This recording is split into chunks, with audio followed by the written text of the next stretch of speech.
ராசி மற்றும் லக்னக்காரர்களுக்கு இந்த ஆகஸ்ட் மாத பலன்கள் எப்படி இருக்கு? ஸோ 12ஆம் இடத்துல ராகு இருக்காரு. ஸோ 11, 12 அப்படின்னு சொல்லக்கூடிய சனி பகவான் லக்னத்துல வக்ரகதி ஆயிருக்காரு. இந்த காம்பினேஷன் எடுத்துக்கிட்டீங்க அப்படின்னா தூக்கம் கெட்டுரும் ஃபர்ஸ்ட். அடுத்தது வந்து பாத்தீங்கன்னா ராகு அப்படிங்கிறது 12. அப்போ வந்து ராகு அப்படிங்கிறது வந்து பாத்தீங்கன்னா முதுகெலும்பு, அதுவுமே பாதிக்கப்படும். கரெக்டா உட்கார முடியாது, படுக்க முடியாது, தூங்க முடியாது, ஏதாவது ஒரு ஸ்ட்ரெஸ் கொடுக்கும். ஏன்னா ஜென்ம சனி வேற உங்களுக்கு. அப்போ உங்களுடைய லக்னாதிபதி 5ஆம் இடத்துல உச்சமா இருக்காரு. அப்ப 6 சூரியன் வந்து 5ஆம் இடத்துல இருக்காரு. அப்ப 6ஆம் இடம் வந்து உங்களுக்கு 5ஆம் இடத்துல குருவோட இணைந்திருக்கிறார். அப்ப 4 புதனும் வந்து பாத்தீங்கன்னா 5ஆம் இடத்துல இருக்கு.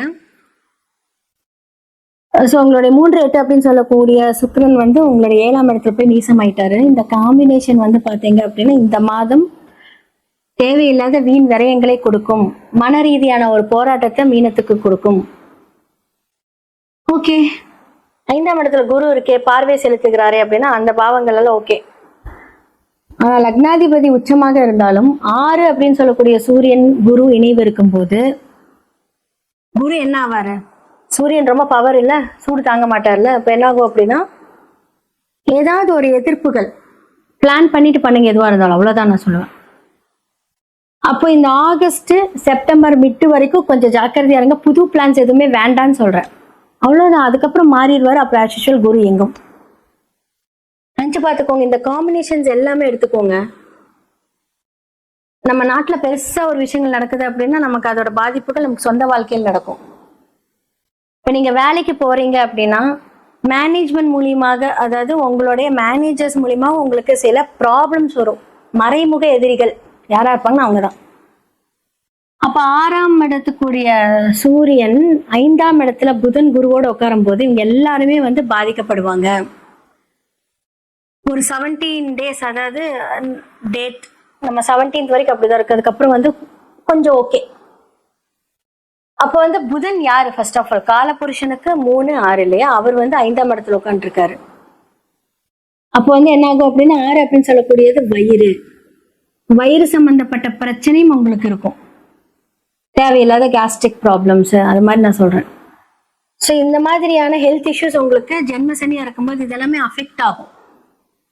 அப்ப தூக்கம் கண்டிப்பா வேணும். ஆனா உங்களுக்கு தூங்கவே முடியாது. 12ஆம் இடத்துல ராகு போகக்காரகன் போகஸ்தானத்தில் இருந்தாலும் கூட அந்த தூக்கத்தை வந்து அன்டைம்ல கொடுப்பாரே தவிர தேவையான டைம்ல கொடுக்க மாட்டார். அந்த அன்டைம்லயே வந்து தூங்க விடாம ஏதாவது ஒரு ஸ்ட்ரகிள்ஸ் வந்துகிட்டே இருக்கும். அப்ப அது தூக்கம் கெடும். அப்ப பிளானிங் எல்லாம் பண்ணும்போது கரெக்டா பிளான் பண்ணுங்க.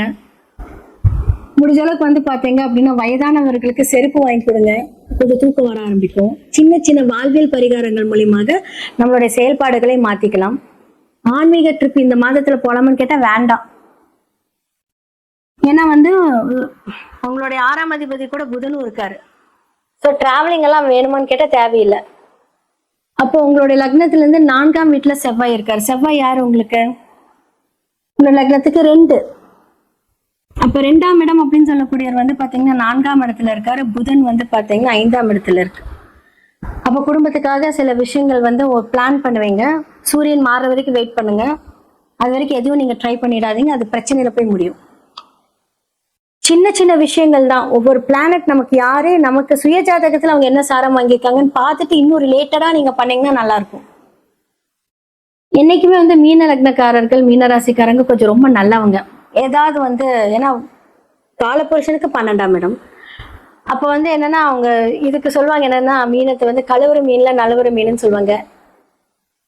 இது வந்து எப்படி எடுத்துக்கலாம் அப்படின்னா இது வந்து ஒரு பிரச்சனையே வேண்டாம், என் வாழ்க்கை நிம்மதியா இருக்கும்னு நினைக்கக்கூடிய ஒரு பர்சன் நீங்க. அதனாலதான் அவங்களுக்கு அந்த கேப்ஷன் வந்து சொல்றாங்க. அது என்னதான் அது கிண்டலா சொன்னாலும் வந்து பாத்தீங்கன்னா பொதுவா நீங்க அப்படிதான். நல்ல மனசு உங்களுக்கு இருக்கு பொதுவாவே. அப்போ நீங்க ஹேண்டில் பண்ணும் போதும் என்ன ஆகும் அப்படின்னா அதிகமா பாதிக்கப்படுறதும் மீனம் தான். நிறைய ராசிகள் இருந்தாலும் மீனம் அதுல ஒரு பார்ட். ஸோ அந்த இடத்துல வந்து உங்களுடைய புதன் அப்படின்னு சொல்லக்கூடியவர் வந்து நீசமா இருக்கும்போது சில டெசிஷன்ஸ் எடுக்கும்போது கொஞ்சம் ப்ராப்ளமை ஃபேஸ் பண்ணுவீங்க. படிப்பு சம்மந்தப்பட்ட விஷயங்கள், இப்போ குழந்தைகளுக்கெல்லாம் வந்து பார்த்தீங்கன்னா படிப்பு சம்மந்த விஷயத்துல வந்து ஒரு தடை தாமதங்கள் ஏற்படும். கொஞ்சம் சோம்பேறித்தனம் இருக்கும்.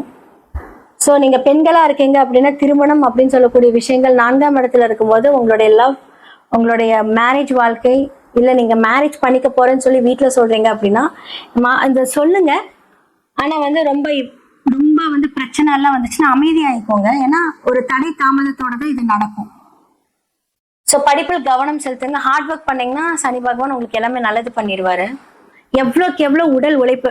7.5 நாட்டு சனி, சனி யாரை பார்க்குதோ இவங்கெல்லாம் வந்து பார்த்தீங்கன்னா வாக்கிங் போங்கன்னு தான் நான் பெஸ்ட்டாக சொல்லுவேன் எல்லாத்துக்குமே. ஏன்னா நீங்கள் வந்து வேர்வை வெளியே வரணும், வீட்டில் ஹார்ட் ஒர்க் பண்ணணும்.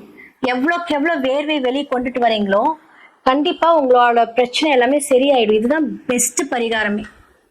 ஆனால் இதெல்லாம் பண்ண விடாம தடை பண்ணும். ஸோ முடிஞ்ச அளவுக்கு வந்து பார்த்தீங்க அப்படின்னா ஜென்ம சனியை கால் அடிபடுறது, முட்டியில் அடிபடுறது, கெண்டைக்காலில் வந்து நரம்பு இழுத்துக்கிறது, அதே மாதிரி முதுகெலும்பு பிரச்சனை, இதெல்லாமே கண்டிப்பாக வயிறு சார்ந்த பிரச்சனைகள், கேஸ்ட்ரிக் ப்ராப்ளம்ஸ். உணவுகளை கரெக்டாக எடுத்துக்கோங்க.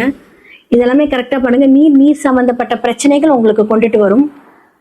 ஸோ சளி, இருமல் எல்லாம் கொஞ்சம் ப்ரிகாஷன்ஸாக சுடுதண்ணி குடிங்க. ஃபுட்டில் கவனம் தேவை.